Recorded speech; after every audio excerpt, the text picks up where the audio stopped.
So we'll get things going with our Sierra Nevada King of the Mountain jersey leader, Jonathan Clark, who was also out there most of the day. Also, Keo Reinen, second in today's stage as well, both from the United Healthcare team. Jonathan, let's start with you. Let's talk a little bit about the break, and did you have a goal in mind, one of the jerseys in the back of your mind? Give us a little bit of insight on the stage today. I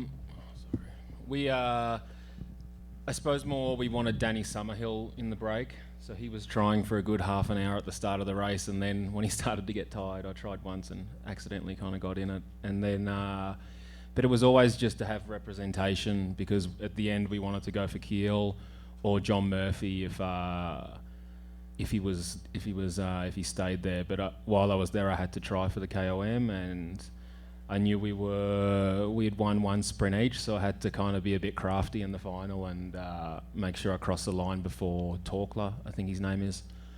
So, you know, he could just be up here just as much as me, but I just flicked him in the end. So they were tied after the second KOM, basically on points, so it came down to literally the points and a tiebreaker at the finish line, essentially. Just as a little bit of background. On to you, Keel. Stage one, I'm sure you had asterisk in the book for the team. How about you individually? And talk a little bit about, you had Brent on one side, Taylor on the other, and a little hard to follow two wheels at the same time. Yeah, we knew there'd be a lot of pressure on us today because of how we rode at Utah, and then of course winning the first stage last year here. But it looked like a good course on paper for me and the team, and we had John to play if it all came back together. It didn't. We went super hard up the climb. Things went really well. I think I had the most guys at any team there in the final Ks. So they rode phenomenally to bring Rohan back and Guillaume. That was a really powerful move, and you saw how much it cost us to bring Rohan back. After that, you know, the chase was pretty disorganized because I was running low on guys, and nobody else was super committed. But I think it speaks volumes that there's, in theory, or in a minute, there's going to be 2 BMCs and 2 UHCs up here at this table. We definitely aren't done yet. Second today was a good result, but we were looking to win, and I'm definitely disappointed that I couldn't deliver that for the guys after how they rode. Everybody rode incredibly, so super happy with them, and I owe them a win still this week. Questions? Do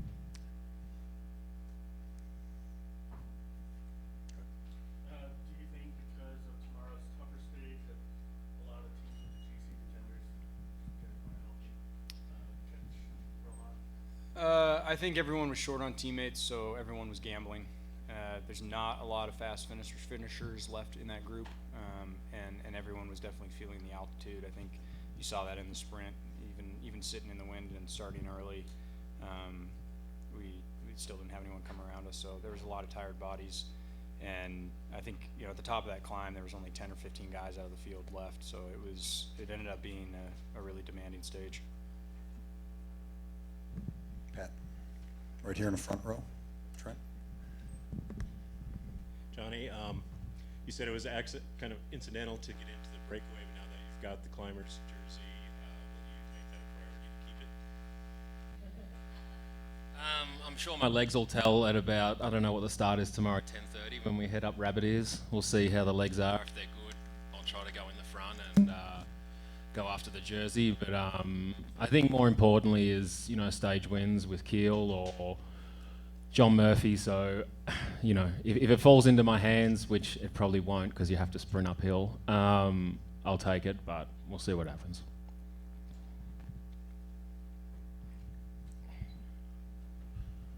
Keel, you've addressed this a little bit, but what exactly was it about the stage today that surprised, that was tougher than you expected, than maybe you'd noticed riding it in the last couple of days?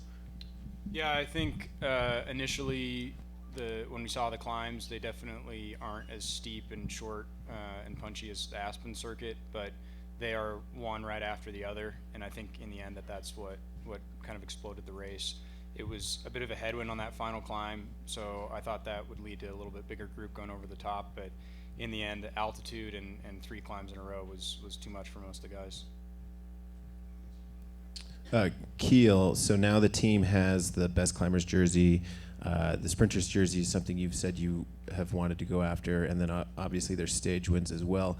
What's the hierarchy of your priority list right now, of the team's priority list? Yeah, we have, as you mentioned, a lot of options. We also have Yanni here for the GC, and we're going to see a lot of that play out tomorrow, so we'll know. But I think the top priority is we came here to win a stage, and we have a number of opportunities to do that. And if we're continually up there on the stages, I think the sprint jersey will come. Johnny's climbing the best I've seen him climb, so I think that hanging on to the KOM jersey is realistic and a good goal as well. But at some point, as the week goes on, we'll definitely have to narrow our goals down. We don't want to reach for too much and end up with nothing. So stage wins is, I think, first priority. We'll get started with Sean Hunter. Sean, good day here in Steamboat. Could you give us your opening remarks of the first stage of the 2015 USA Pro Challenge? I want to be brief. I want to hear from these guys. I just want to congratulate Steamboat Springs. We've had up to this point, four amazing years. This weekend and today were the biggest crowds I've ever seen in the history of the Pro Challenge for opening day. And kudos to the community. Hearing that they were 100% occupancy here in town and hotels, that's what this is all about, besides seeing the best cyclists in the world. So I just want to say thank you. And then I think I had probably my best moment of truth in my 5 years here. I was stopped by a family actually after the awards ceremony, and it was a couple with two young girls.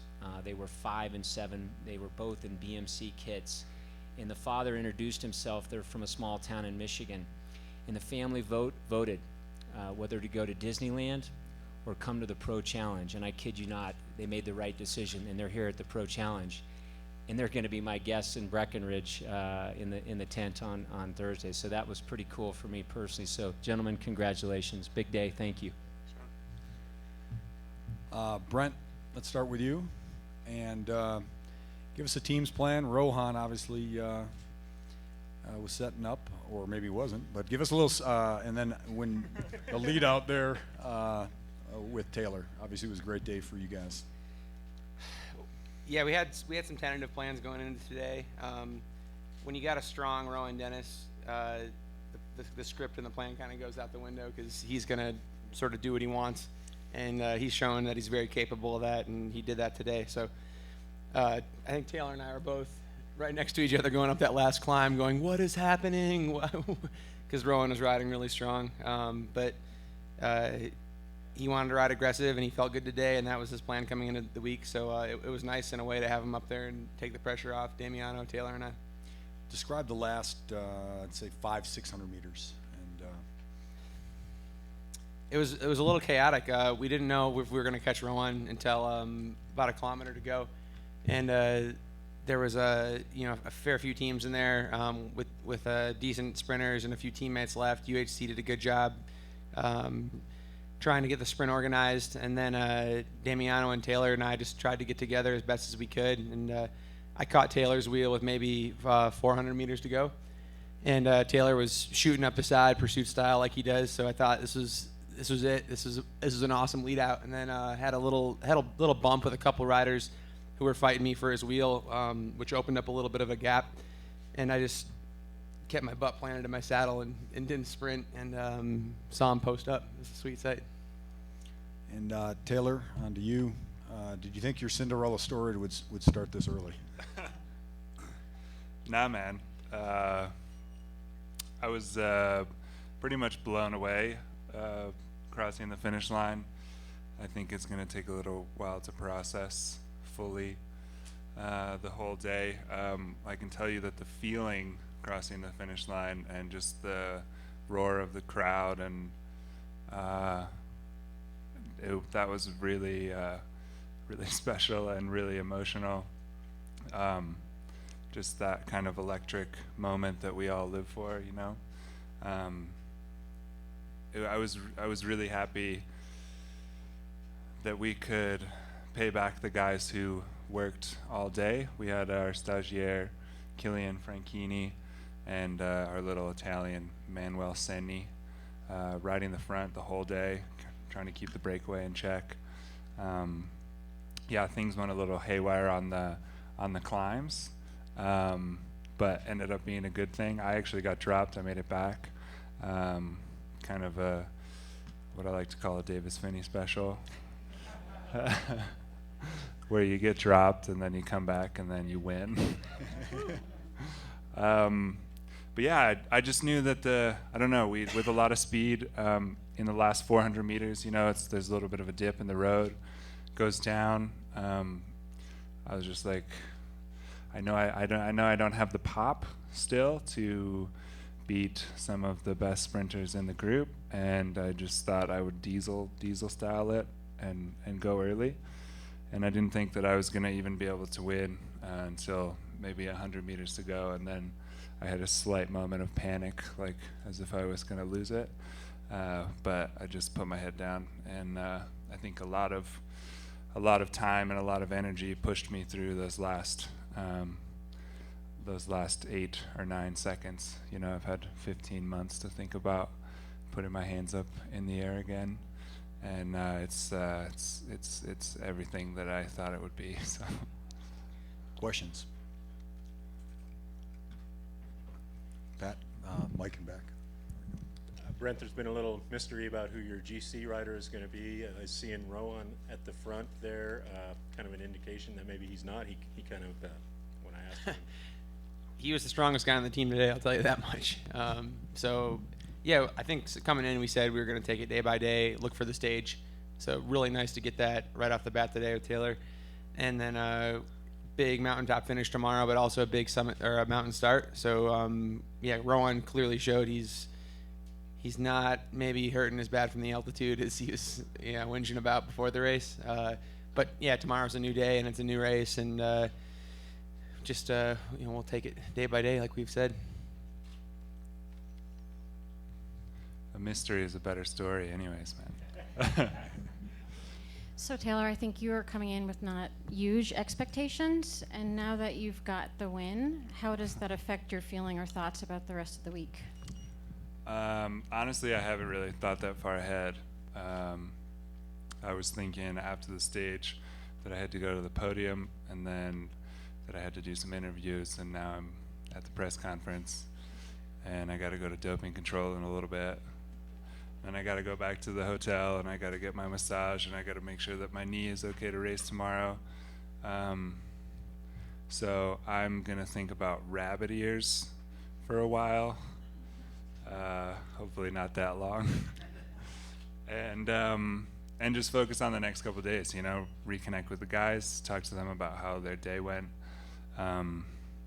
Especially talk to Rowan. I have a really pretty good rapport with him.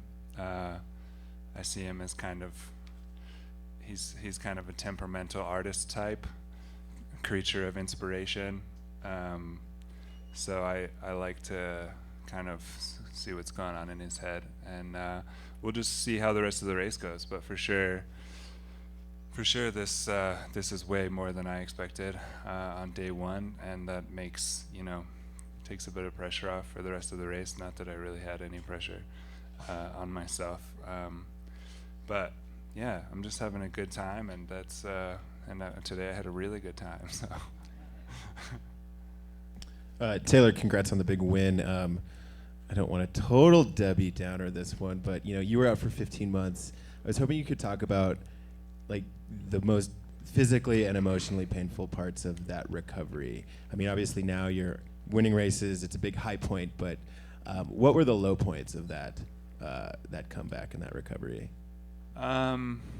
Honestly, probably the first 8 months when I was first 8 weeks when I was on crutches were the most difficult part. When you lose general mobility and you just, you want to go out and hang out with your friends, but you're just crutching along and holding everybody up. That's never very fun. But one thing I did is I tried to stay in the cycling world for the first maybe 3 weeks of my recovery, and then I realized that I just needed to kind of eject myself from the sport and from thinking about the sport as much as I possibly could. So I just removed myself, and I tried to find other things that inspired me in the way that riding a bike inspires me. So I went to flight school, and I'm still in the process of getting my pilot's license, but that was a kind of a way that I was able to get that same sort of adrenaline of a bike race by flying. And then later in the fall, I started painting and realized that I'm a weird artist, and totally embraced that and loved that. And so I guess any downtimes that I had, like, it's definitely it's been a roller coaster, but any downtimes that I've had, especially since I discovered art and painting, those turned into really powerful moments of creativity. And so I know that I need those times, and I would embrace those times. But yeah, there wasn't really one specific moment. I think when the Pro Challenge came through town last year, that was pretty tough on me, but I never tried to make it about myself and whine about it. You know, I just would internalize it and figure out what I needed to do to move past it. Another question? Did you go watch the race last year? Yeah, I went to Colorado Springs. I actually drove down to Colorado Springs to visit the team, and then it was before the Colorado Springs stage, but I actually had to leave that night. I just didn't want to be there. I wanted to see everybody, but then just being around the whole atmosphere and limping around, I was like, this doesn't make me feel good. So then I left, and I saw them when they came into Boulder, and on the last stage when they went Boulder to Denver. And that, you know, I just visited before the stage, saw some people, went to the bus, and that was the stage that I couldn't really avoid because it was starting like right out front of where my old apartment is. So yeah, I saw the race, but I tried not to see it. You know, I was there for the first stage, doing commentary.